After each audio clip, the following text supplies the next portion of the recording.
Okay, you guys, summer is one of the biggest times. Everybody loves going to the beach. It is my favorite place in the entire earth, but I want to talk to you about something dangerous at the beach, and it's rip tides. Nobody on their mind, unless you've been into a dangerous situation, goes to the beach thinking, oh, this day could end tragically. It could be dangerous.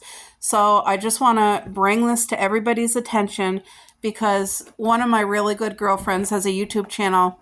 They go to the beach all the time, and she encountered a situation like this. Thank God nobody got hurt, but it was enough to panic her. And I just thought, you know what? I want to bring it to people's attention. All these photos you're seeing is different rip tides.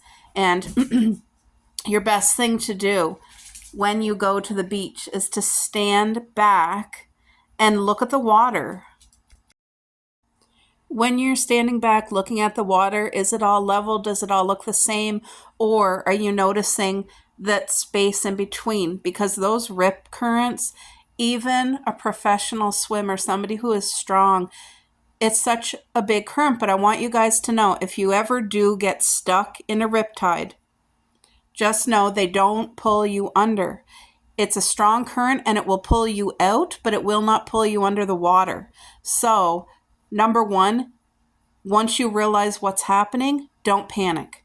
Do not panic. And you guys can see by these pictures the riptide. So take a look at it, especially if you're going with your kids.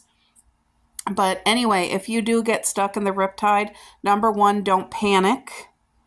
And there's actual ways for you to get out. And this next photo is going to show you. See, you can get out during the middle, like try to Right? Okay.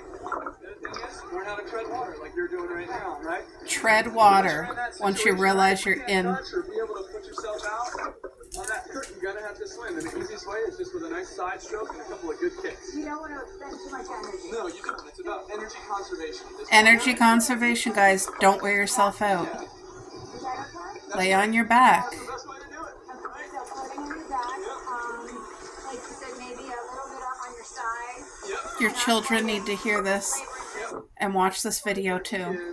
Right, and we're being pulled out. And we're continuing to go just a little bit. Now it's obviously starting a weekend, and so at this point, once we've kind of gotten rid of that initial strength, Right. I would just say let's take a couple of strokes to the left or right. Okay. Let's go to the right here towards the beach. So let's say, swim parallel. Swim parallel to shore, right? So So if parallel is along the side, right? So if I know it's coming this way, Yeah. I want to swim down the shore. Yep. If you try to swim to the left and you're not having success, Yeah. then try to swim to the right. So if we tried to turn around right now and swim against that current, all right, in a weak rip current, we might be able to make it, right? But you're still going to get tired, and it's still not going to be something that we want to do. It's not fun. It's work, right? So relax, try to float on your back, let your mind calm down, and try to get out to the left or the right, out of the current. But it's enough for a little kid, right? Or anybody that doesn't know how to swim, right? I'm now at a point where, I'm overhead. So it's a problem. It's an issue, right?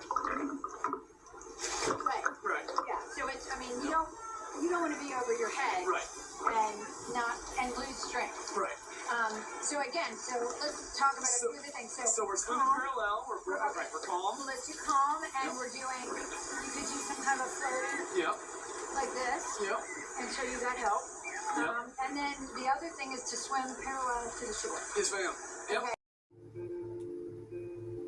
Rip currents occur on most Australian beaches. They are a strong force and at times can be difficult to see.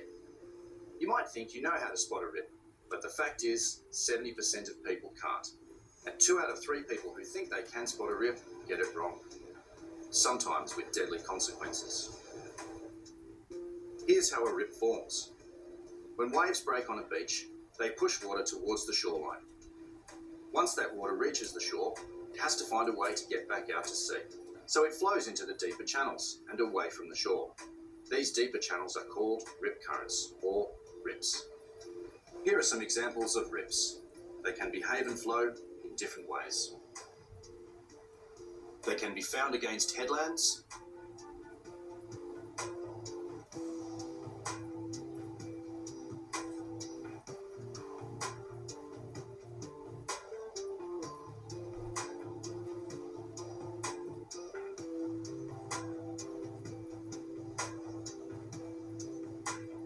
Sometimes they flow directly out to sea. They can also flow at an angle.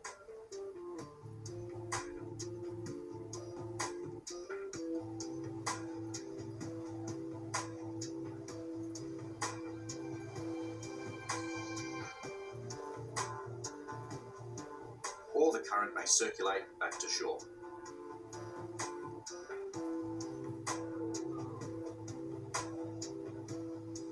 These are the things to look for. Deeper, dark-coloured water, fewer breaking waves,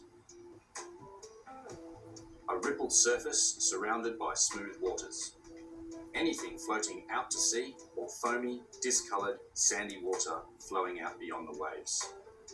Rips don't always show all of these signs at once. Some rips may only have 1 or 2 signs. Always spend time checking the water before you go in.